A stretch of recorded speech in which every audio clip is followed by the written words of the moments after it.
Les decíamos antes del corte que tenemos muchísimos temas para analizar y para eso vamos a tener una mirada muy aguda. Precisamente le damos la bienvenida a Ignacio Zuleta, que es periodista y nos va a ayudar con un montón de temas en el día de hoy, principalmente para... En lo que pueda, al servicio de la comunidad. Bueno, buenas noches. ¿Cómo Buenas hacemos noches. la evaluación de este panorama de fin de semana político que tuvimos con Neuquén? Yo omitiría hacer un comentario político. Esto es un canal estatal, yo no hago comentarios políticos en canales estatales. El contexto de un canal pagado por todos los contribuyentes a mí me inhibe de opinar, no quiero. Todo lo que yo diga va a ser 6, 7, 8 disado. ¿Por qué? Por los espectadores. Sí, porque los canales estatales no deben hablar de política, creo yo. Una posición que puedo discutir 6, 7 horas, si quieren. Más o menos. Más o menos. Bueno, si porque quieres, la extendemos el programa. información no es el texto, es el contexto. Entonces, todo lo que uno profiere, valorando, describiendo, dando contexto, interpretando, queda teñido del canal que transmite. El canal en el sentido semiótico, no el canal en el sentido de canaleta, sí. como decía Tato Bores. Bueno, pero se habla de muchísimos temas. Muchísimos de temas. La vida, del amor, de la ecología, del fútbol, de los autos. ¿Y usted de cuál quiere hablar? Del Papa. ¿Del Papa quiere hablar? Del bueno, Papa político, del Papa político. Vamos precisamente entonces a arrancar por el tema que nos dice acá Zuleta. Voy a mostrarles acá. Ahí está, bien a la cámara. El Papa peronista. El libro de Da Ignacio para hablar de Zuleta. política, ¿ves? Claro, eso te iba a decir. Da El para Papa hablar de peronista, pero no el de Papa coyuntura, no de coyuntura. ¿El Papa peronista, el Papa político o el Papa jesuita? ¿Cuál de todos los papas? Él es un político. Es decir, es un hombre que maneja las dos herramientas de la política, la estrategia y la manipulación del otro. El político tiene que tener mente para esas dos tareas y con eso intentar transformar la sociedad. Él es un sacerdote, o sea, eso le impone una agenda piadosa, la agenda de las bienaventuranzas, del reino, llegar al reino de los cielos. O sea, yo creo que yo no tengo la opinión de él de que es un miserable que en realidad quiere comer dulce de leche todo el día, no. Es un hombre pío que tiene un programa evangélico y hace uso de la política en el sentido canalla del término, que es manipular la conducta de los otros, pero en buen sentido, creo que se puede hacer, hay que manipular, pero bien. Estratégico. Estratégico, y ha logrado cosas extraordinarias. Por ejemplo, ha logrado llevar el peronismo y la Argentina al Vaticano. Eso no lo hizo Juan Pablo II con los polacos. O sea, y eso que llenó de polacos Juan Pablo II del Vaticano, pero él ha llevado el peronismo en un momento además muy interesante, en donde la Iglesia se ha sincerado con su contenido más histórico, que es anticapitalista, antiliberal. El cura Sánchez Orondo, que es un obispo que dirige la Academia de Ciencias Pontificias del Vaticano, es como el Einstein del Vaticano, ha dicho que el lugar donde mejor se aplica la doctrina social de la Iglesia es China. Sí, hace poco cuestionaron la ilustración directamente. O sea, ¿La ilustración? Sí, hace poquito. No, el iluminismo. Bueno, no, pero eso es falso, sí. Ocurrió volvieron en el a decirlo públicamente. O sea, que cuando uno se imaginaba que, o sea, no prejuzga cuando la ve a Cristina pegando la vuelta en menos de una semana, diciendo, después de criticar a Bergoglio, pasar a ser más papista que el Papa. Pero el giro de Bergoglio, de pasar de ser un opositor al kirchnerismo, a recibirlos y todo eso, ¿se lo ve como un gesto piadoso o como un gesto político de decir, ahora soy yo el que manda? No, la relación con los gobiernos es una relación la misma con todos los gobiernos, de sostener una agenda. Cuando el gobierno de Kirchner lo fustigaba por atribuirle haber sido un cómplice de los torturadores, había una puja de poder. Y eso duró todo el ciclo del kirchnerismo. Y él fue hostigado y Néstor Kirchner llegó a decir, es el jefe de la oposición. Él ayudó a tumbar la reelección de Kirchner en el 2007 con el caso Piña. Le hizo una zancadilla importante a Massa después de 2013 para que interceptar su camino hacia el poder. Probablemente haya actuado de manera tácita pero eficaz para que no ganara Néstor Fernández y ha logrado del gobierno de Macri las cosas que nunca logró ningún papa de un gobierno argentino. Las leyes de economía social, las leyes de censo de villas, la expropiación de las tierras de las villas para los ocupantes, que son medidas revolucionarias, votadas por el Congreso argentino, por unanimidad de votos, con texto escrito en el Vaticano, repasado por Juan Grabois en la CETEP y presentados por Elisa Carrió, Mario Negri y Nicolás Mazzucato. Una especie de ¿Quieren emisario. cóctel más extravagante? Lean el libro. Ya. Bueno, está No, contado hasta el pelo más fino de esa trama. en una parte al principio hablas de todos los emisarios que va teniendo el Hay un Papa capítulo, hay varios capítulos. dentro del país.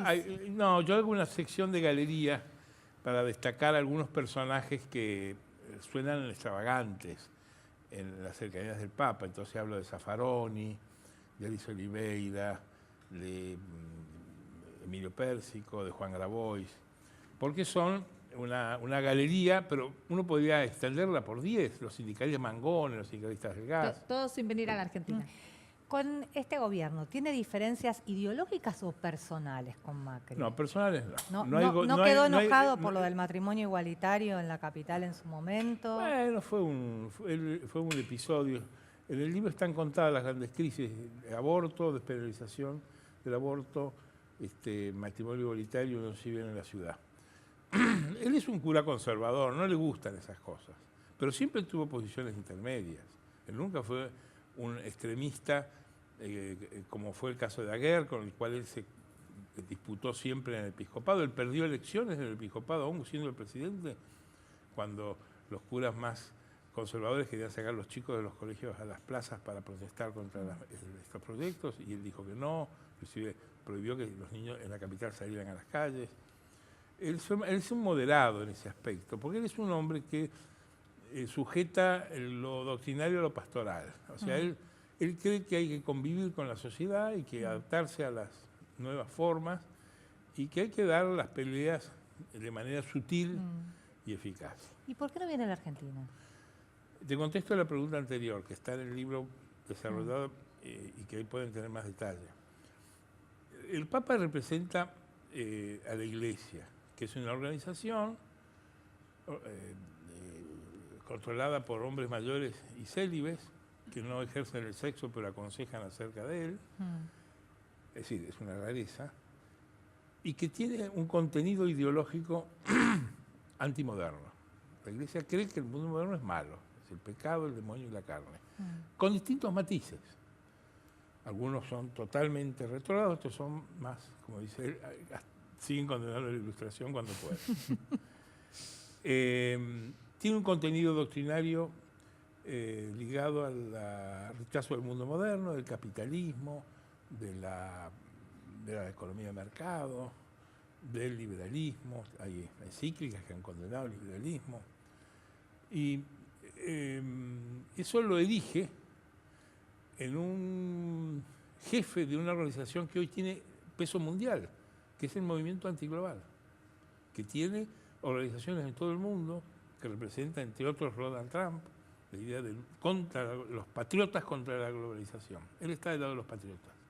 En eso es más peronista que nadie, porque eso es el peronismo. Y tiene que convivir con un gobierno que es el gobierno de Macri, que es la derecha erótica, se casan todas las veces que quieren, son medio zen, budistas, bailan, se disfrazan de Freddie Mercury. Ahí veo el fotógrafo que hizo la tapa del diario, Víctor Bullier, esa foto es original. ¿Ah, sí? Ah, mira. Sí. Está. Es una foto Es el única. fotógrafo oficial de la Casa Rosada. Claro, que ¿Cuánto? convivió una semana con el Papa sacándole fotos, y tiene una colección interesantísima de fotos del Papa personales, y esa Sí, sí. me la dio él, se la dio la editorial, y es única. O sea que el Papa sería feliz con un candidato, digamos, o con un gobierno más bien del concepto de nación-estado, conservador. Uno y de debería esperar valores. eso. Inclusive hay frases de él que están contadas en el libro, frases, por ejemplo, cuando dice, yo siempre prefiero que un gobierno sea peronista. Bautismos donde él llegaba con la Biblia y la comunidad organizada de Perón. O sea, él tiene cosas de peronista. Ya sé que esto va a llevar a un debate. ¿Qué es ser peronista? Claro. Hay que adherir a la hipótesis de Ramón Puerta, Peronista es todo aquel que se dice peronista. Con eso basta. De cualquier tendencia. Exacto. Y ¿Cuánto dentro ocupa, perdón, sí, cuánto ocupa dentro de la agenda del Papa la Argentina? Porque da la sensación que es casi una parte Permanente. importante de su día a día. ¿Y cuánto los temas realmente cruciales hoy para la Iglesia? Él es el Papa, el jefe de toda la Iglesia, como es, por ejemplo, el tema de los abusos sexuales a los menores que tiene hoy. Yo puedo dar una opinión desde afuera. Yo no soy un hombre de la Iglesia. Yo soy un periodista de política. No soy insider de la Iglesia. Puedo ser insider de la política y puedo dar una mirada desde afuera. Yo creo que en la agenda del Papa la Argentina no es importante. Porque sabe que en la Argentina él es el hombre, es el público lo considera el político más importante y de mayor imagen, de mejor imagen, por sobre cualquiera de los otros dirigentes que hay. O sea, él tiene noción de su prestigio. Y esa es la razón por la que no viene. Porque al ser él un hombre históricamente vinculado con alguna de las familias políticas que actúan en la Argentina, él sabe que si viene va a dividir y va a producir un incidente. Y él podría haber venido, que fuera el aborto. Yo lo cuento ahora porque yo lo escribí. Si el Papa quería terminar con el aborto, se manda la misa en La Matanza con 2 millones de personas, aparece Macri al lado y olvídate de Macri, porque el público que lo va a entornar es el peronismo.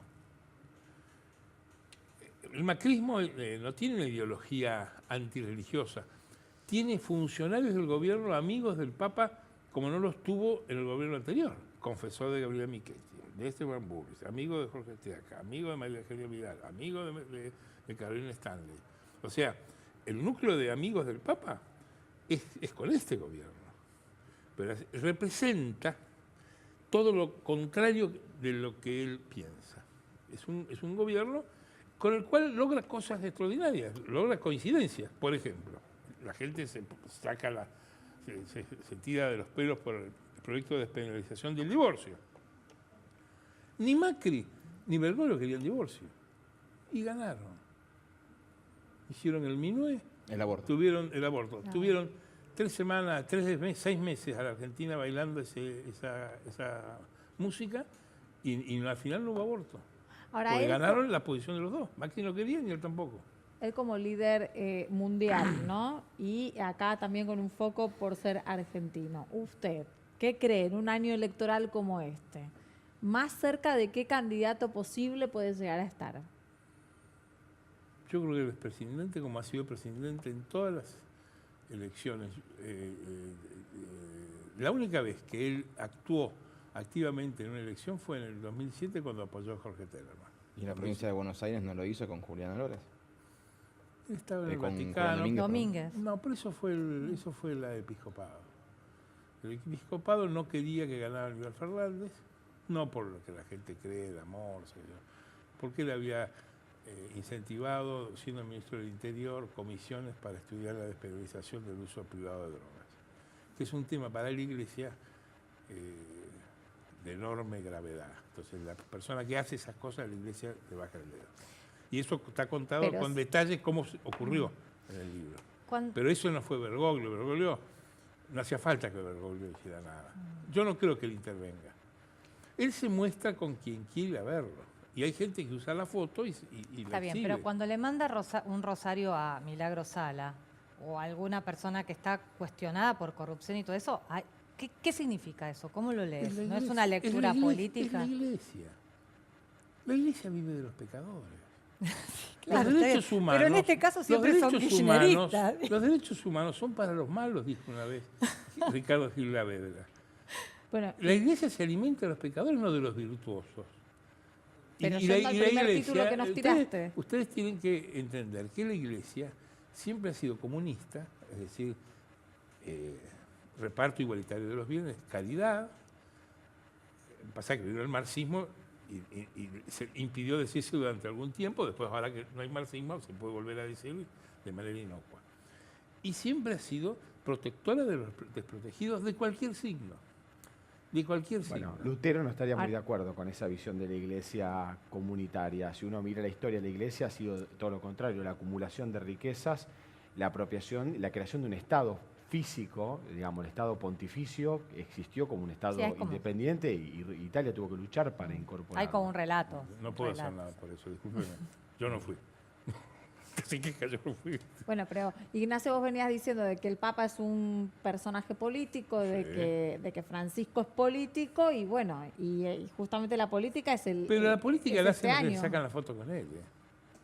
Y él no va a dejar de No, recibirlo. pero él decide, a Massa nunca lo recibió, por ejemplo. ¿Por qué? No. A ¿Dónde Massa no viene lo el recibe encono y con Massa? ustedes Ahí me está están impidiendo que la decidiendo él. gente compre el libro. Pueden comprarlo y no leerlo. Yo se los cuento, pero cómprenlo. Él con Massa tiene una distancia ideológica. Es de las pocas personas que él apartó de manera ideológica. Porque Massa representa en la política argentina lo que él denomina el neopunitivismo. Es ¿El decir, neo? neopunitivismo penal. O sea, los sectores que apoyan el endurecimiento de las penas Bolsonaro para resolver el problema de la seguridad. Y en eso el Papa es un garantista. Claro. Él está contra la pena de muerte, contra la prisión perpetua, está por la aplicación y la imposición de penas de probation, de cumplimiento alternativo de penas. Es un hombre muy cercano al garantismo clásico. Y él ve en los movimientos punitivistas una forma negativa de resolver el problema de la desigualdad y de la pobreza y del delito. Entonces, él en eso está contado como él intervino inclusive para frenar proyectos de ley que hubo en Argentina de ese tipo. Y en eso hay una distancia muy grande. Antes de ir a la pausa y cerrar, me gustaría que nos cuentes un poquitito algún datito más que podemos chusmear en el libro ¿Sobre qué? sobre el Papa peronista. Bueno, ahí el Papa peronista, ustedes tienen, por ejemplo, las relaciones que él tuvo en su juventud con movimientos de la resistencia peronista. Él iba a actos de la resistencia peronista cuando era muy joven. La relación con el poeta Carlino, que es un poeta peronista muy conocido que falleció hace poco, un poeta que hacía poemas vinculados a la resistencia peronista, cosas que no se han conocido acerca de él. Pero creo que el core del libro, el núcleo está en la interpretación de él, en su manejo de los estereotipos de la sociedad para lograr su objetivo, o sea, el enfrentamiento con los Kirchner, los recelos frente a algunos sectores del gobierno actual, pero obteniendo del gobierno actual todo lo que era querido. O sea, no es cierto que sean enemigos. Ahora, representan cosas distintas, conviven en los objetivos que se proponen, pero representan cosas distintas. Y eso explica muchos posicionamientos de él, que reciba cierta gente. Pero vuelvo a tu pregunta, el lugar de la Argentina en su cabeza no es el más importante. Porque la verdad que la Argentina no tiene problemas. No tiene los problemas que tiene el mundo. Es el país, es la perla de la región, es la zona más pacífica de una región pacífica en un mundo que él dice que está en una tercera guerra mundial. Por lo tanto, la preocupación de él, yo creo que razonablemente no está acá. Por más, es cierto, es un hombre... Tiene una visión más global. No es un hombre de flores, es un tipo creado acá, o sea, obviamente que él tiene una brigada de tipos que le leen los diarios y les cuentan, les explican lo que dicen las redes. Debe estar, mañana va a tener una grabación de lo que hemos dicho nosotros. En serio, pues, un equipo de argentinos que juntan todo y se lo mandan. Pero él sabe que el problema está en Asia, en Siria, donde degüellan cristianos por ser cristianos, o sea que hay mártires. Él sabe que el problema está en Asia, donde en China hay obispos desaparecidos y hay una iglesia clandestina. Y esas son lo que citaste vos, la tragedia de los abusos sexuales dentro de la iglesia, que es algo que está perforando a la iglesia de una manera que nadie pensó que ocurriría, y que en mi percepción es poco lo que conocemos de lo que vamos a conocer. Seguramente. Hoy se produjo hace un rato algo muy importante, que es el presidente del Episcopado, Monseñor Ojea, dio por primera vez una declaración y llamando a la iglesia a tomar conciencia de un tema como algo que la iglesia argentina no había hecho. lo había hecho. Es cierto que la Argentina, salvo el caso Graci y algún otro, no ha tenido los casos, esos colectivos de Chicago, de 700 abusos, o los de Irlanda, 12.000 abusos. Pero ese es un problema muy grave. Claro. Y después que van a haber que afrontar cómo se ha enredado en crisis como la de Venezuela, Colombia, claro. Cuba. Bueno, gracias Ignacio por haber Yo estado les aquí. agradezco Hoy nos toca muchísimo a la la noche, se invitación. lo recomendamos. Entonces nos vamos a la pausa, enseguida regresamos con toda la información.